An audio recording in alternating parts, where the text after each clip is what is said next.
दोस्तों आईपीएल 2024 के सबसे रोमांचक और थ्रिलर 22वें मैच के लिए महेंद्र सिंह धोनी की चेन्नई सुपर किंग्स के सामने खड़ी थी गौतम गंभीर की कोलकाता नाइट राइडर्स।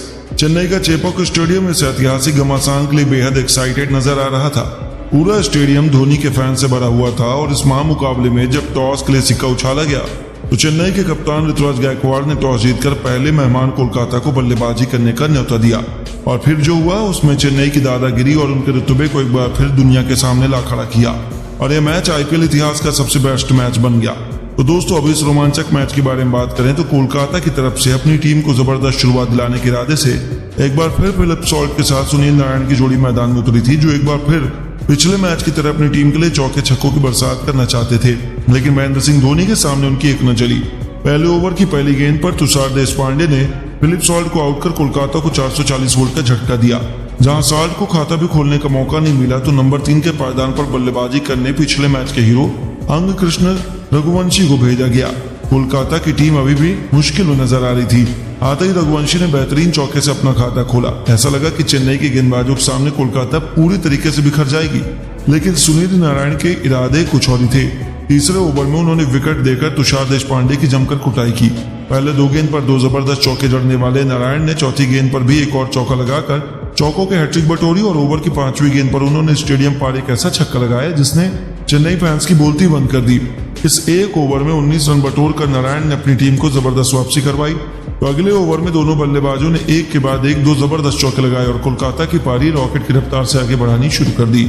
दोनों यहां से अपने बल्ले से तहलका मचा रहे थे। 5वें ओवर में स्पिन के जादूगर महेश तीक्ष्णा के खिलाफ जहां पहले रघुवंशी ने एक जबरदस्त छक्का लगाया तो ओवर की आखिरी गेंद को भी नारायण ने छक्के के लिए डिपॉजिट कर 5 ओवर में अपनी टीम को 50 रनों तक पहुंचा दिया।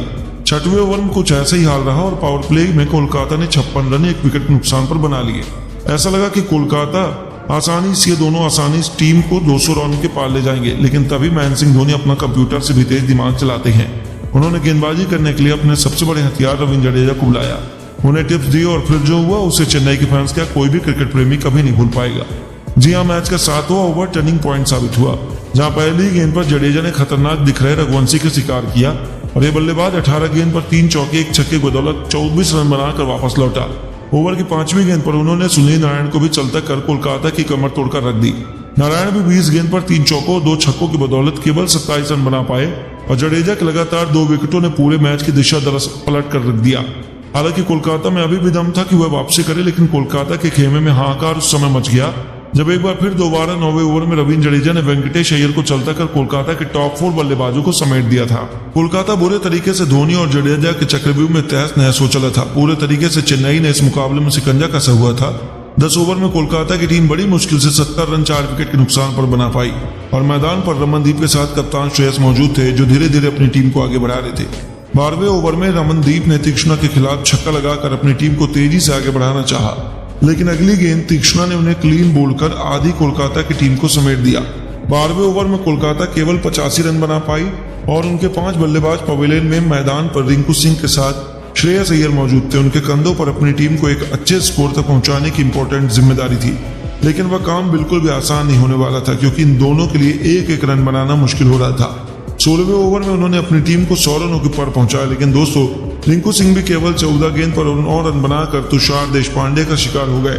तो बल्लेबाजी करने आए आंद्रे रसेल भी कुछ खास योगदान नहीं दे पाए, वह भी 2 चौकों की बदौलत केवल 10 रन ही जोड़ पाए और कोलकाता की पारी ताश के पत्तों की तरह ढेर हो गई।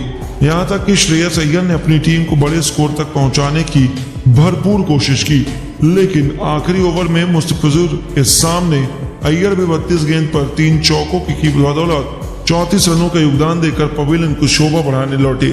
आखिर में गिरते पड़ते कोलकाता 20 ओवर में 9 विकेट नुकसान पर केवल 137 रन बना पाई और चेन्नई के लिए तुषार देशपांडे रविंद्र जडेजा ने सबसे अधिक 3 सफलताएं हासिल की।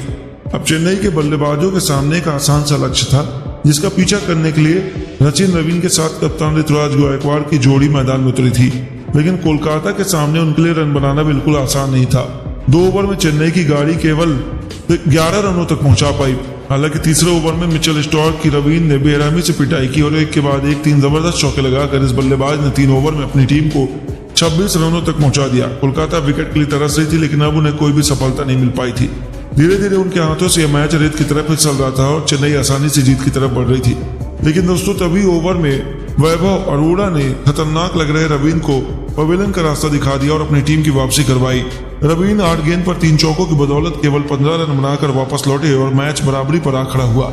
4 ओवर में चेन्नई 29 रन 1 विकेट नुकसान पर बना पाई और मैदान पर ऋतुराज का साथ देने डेरिल मिचेल आए। दूसरी तरफ ऋतुराज गायकवाड़ पर विकेट गिरने का कोई असर ही नहीं हुआ और पावर प्ले के 5वें ओवर में कोलकाता ने नए गेंदबाज को आजमाया। उन्होंने अनुकूल राय को गेंदबाजी सौंपी, जिनके कंधों पर अपनी टीम को एक और विकेट दिलवाने की जिम्मेदारी थी।